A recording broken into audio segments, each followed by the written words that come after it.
नमस्कार, स्वागत आप सभी का YouTube चैनल नॉलेज टीवी। सभी हरियाणा वासियों के लिए 10 बड़ी खबरें सामने आ रही हैं। बड़ी घोषणाएं, आदेश, ऐलान, क्या है पूरी अपडेट, आइए देखते हैं।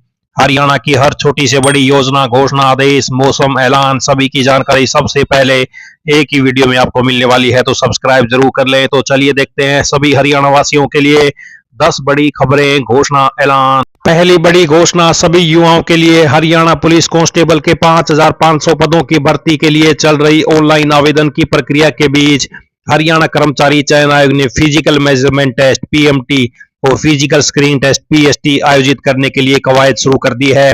ऑनलाइन आवेदन की समय सीमा भी बढ़ाकर 25 जनवरी से 31 जनवरी कर चुका है आयोग। तो आवेदन प्रक्रिया पूरी होने के बाद फरवरी अंत या फिर मार्च के शुरू में अभ्यर्थियों का फिजिकल मेजरमेंट टेस्ट और फिजिकल स्क्रीनिंग टेस्ट कराने की योजना है। पीएमटी और स्क्रीनिंग टेस्ट आयोजित कराने के इच्छुक कंपनियां 31 जनवरी तक आवेदन मांगे गए हैं ई टेंडरिंग पोर्टल के माध्यम से। फिजिकल टेस्ट में पुरुष उम्मीदवार को 12 मिनट में 2.5 किलोमीटर और महिलाओं को 6 मिनट में 1 किलोमीटर दौड़ना होगा। पुरुष सैनिकों को 1 किलोमीटर की दौड़ 5 मिनट में पूरी करनी होगी। फिजिकल टेस्ट पास करने वाले युवाओं को नॉलेज टेस्ट के लिए बुलाया जाएगा। अब तक 2 लाख से अधिक युवा भर्ती के लिए आवेदन कर चुके हैं। 31 जनवरी तक समय सीमा है आवेदन करने की। तो कांस्टेबल की भर्ती का फरवरी अंत या मार्च में पीएसटी और पीएमटी होने की संभावना। आइए अगली बड़ी घोषणा देखते हैं। बैंक कर्मचारी संगठनों ने 5 दिन के कार्य सप्ताह की अपनी लंबे समय से अनसुनी मांग को लेकर 27 जनवरी को देशव्यापी हड़ताल पर जाने का निर्णय लिया है। अगर यह हड़ताल होती है तो सार्वजनिक क्षेत्र के बैंकों में कामकाज लगातार 3 दिनों तक बाधित रहेंगे, क्योंकि 25 और 26 जनवरी को पहले से ही छुट्टियां हैं। बैंकों ने पहले ही अपने ग्राहकों को बता दिया कि अगर हड़ताल होती है तो बैंकिंग सेवाएं बाधित हो सकती हैं। तो 27 जनवरी को बैंकों की देशव्यापी हड़ताल, 4 दिन सेवाएं रहेंगी बाधित। आइए अगली बड़ी घोषणा देखते हैं। हरियाणा में अब तक एक पटवार सर्कल का क्षेत्रफल काफी बड़ा होने के कारण पटवारियों पर काम का अधिक दबाव रहता था। कई जगह एक ही सर्कल में कई गांव शामिल थे, जिससे किसानों को इंतकाल, जमाबंदी, फर्द और दाखिल खारिज जैसे कार्यों के लिए बार बार कार्यालयों के चक्कर लगाने पड़ते थे। सरकार का मानना है कि सर्कल छोटे होने से प्रशासनिक पकड़ मजबूत होगी। तो अब हरियाणा सरकार ने प्रदेश राजस्व व्यवस्था में बड़ा सुधार करते हुए पटवार सर्कल के पुनर्निर्धारण को हरी झंडी दे दी है। इस फैसले के बाद प्रदेश में मौजूदा 2691 पटवार सर्कल के स्थान पर अब 5077 पटवार सर्कल बनाए जाएंगे। नए बदलाव से पटवारियों का क्षेत्र भी कम हो जाएगा। भूमि रिकॉर्ड अपडेट करने में देरी कम होगी। इंतकाल और रजिस्ट्री के बाद रिकॉर्ड जल्दी अपडेट होंगे। जमीन संबंधी विवादों में कमी आएगी। राज्य में निर्धारित 2691 सर्कल में सिर्फ 1400 ही पटवारी तैनात हैं। एक एक पटवारी के पास 4 से 8 सर्कलों का कार्यभार है। ऐसे में पटवारी आम लोगों के लिए सुलभ नहीं हो पाते थे। तो अब राजस्व व्यवस्था में बदलाव, 2691 की जगह 5077 होंगे पटवार सर्कल। एक सर्कल में 2338 एकड़ होगा क्षेत्रफल। तो ये बड़ा बदलाव, हरियाणा में काम में आएगी तेजी।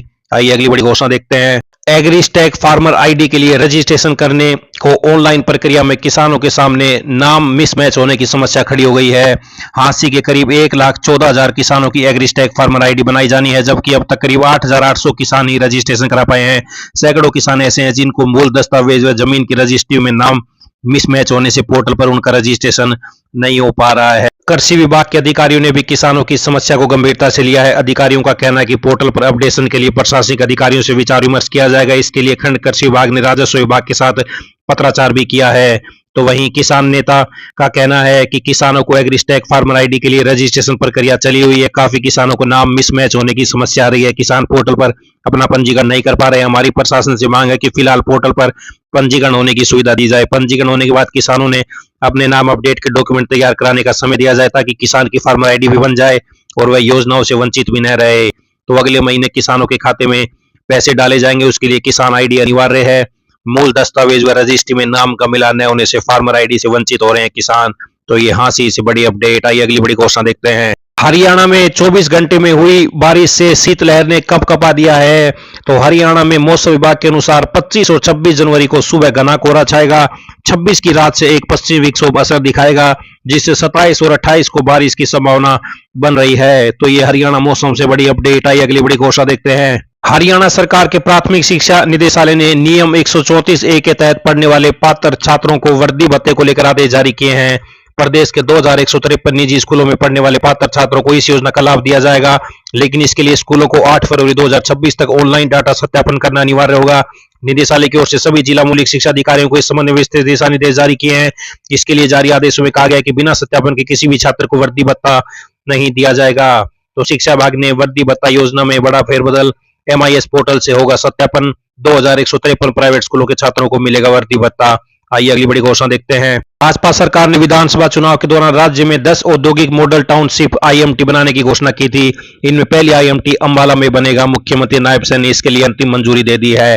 तो अंबाला जिले में जल्द बनेगा IMT, CM की मंजूरी। करीब 858 एकड़ भूमि चिन्हित, बजट से पहले कागजी कार्रवाई पूरी होगी। किसानों को प्रति एकड़ 1.55 करोड़ दिए जाएंगे। किसानों व राज्य सरकार के बीच बन चुकी है सहमति।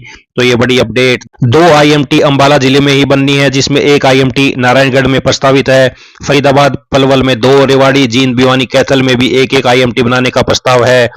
आइए अगली बड़ी घोषणा देखते हैं। हरियाणा सरकार ने प्रदेश के स्कूलों में मौजूद खेल सुविधाओं को अपग्रेड करने तथा विद्यार्थियों की मांग के अनुसार बदलाव करने के लिए स्पोर्ट्स इंफ्रास्ट्रक्चर की मैपिंग करवाने का फैसला किया है। इसके लिए विभाग ने स्पोर्ट्स डाटा पोर्टल लॉन्च किया है, जिस पर राज्य के सभी सरकारी स्कूल अपने उपलब्ध खेल संसाधनों का पूरा विवरण अपडेट करेंगे। तो स्कूलों में खेल सुविधाओं की होगी मैपिंग।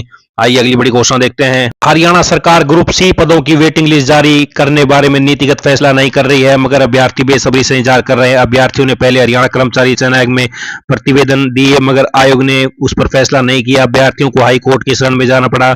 हाई कोर्ट ने आयोग को प्रतिवेदनों पर फैसला करने का निर्देश दिया, मगर आयोग ने फिर भी फैसला नहीं किया है। तो हरियाणा सरकार नहीं कर रही ग्रुप C वेटिंग लिस्ट जारी करने का नीतिगत फैसला। अभ्यर्थी कर रहे हैं बेसब्री से इंतजार। अदालतों के काटने पड़ रहे हैं चक्कर। तो ये Haryana group C waiting list से बड़ी अपडेट। हरियाणा में 41वीं राज्य पशुधन प्रदर्शनी का आयोजन किया जाएगा। कुरुक्षेत्र 2026 KDB मेला ग्राउंड कुरुक्षेत्र में 6 से 8 फरवरी 2026 में। मेले में आने जाने के लिए निःशुल्क बस सेवा मिलेगी, निःशुल्क भोजन की व्यवस्था। मुख्य आकर्षण क्या क्या रहेंगे? विभिन्न नस्लों के शानदार पशुओं की प्रदर्शनी, प्रतियोगिताएं, पशुपालन, कृषि, बागवानी, मछली पालन आदि से संबंधित आधुनिक तकनीकों की प्रदर्शनी। विजेता पशुओं के मालिक को लाखों रुपए के इनाम। प्रतिदिन लक्की द्वारा मोटरसाइकिल, स्कूटी आदि इनाम। मनोरंजन के लिए हरियाणवी नृत्य, रागनी, मैजिक शो। हरियाणा में 41वीं राज्य पशुधन प्रदर्शनी कुरुक्षेत्र 2026। तो ये बड़ी अपडेट 6 से 8 फरवरी 2026। तो ये सभी हरियाणा वासियों के लिए बड़ी खबरें, घोषणा, आदेश, ऐलान, पल पल की अपडेट आप सभी को मिलती रहेगी। चैनल को सब्सक्राइब जरूर कर लें। बहुत बहुत धन्यवाद।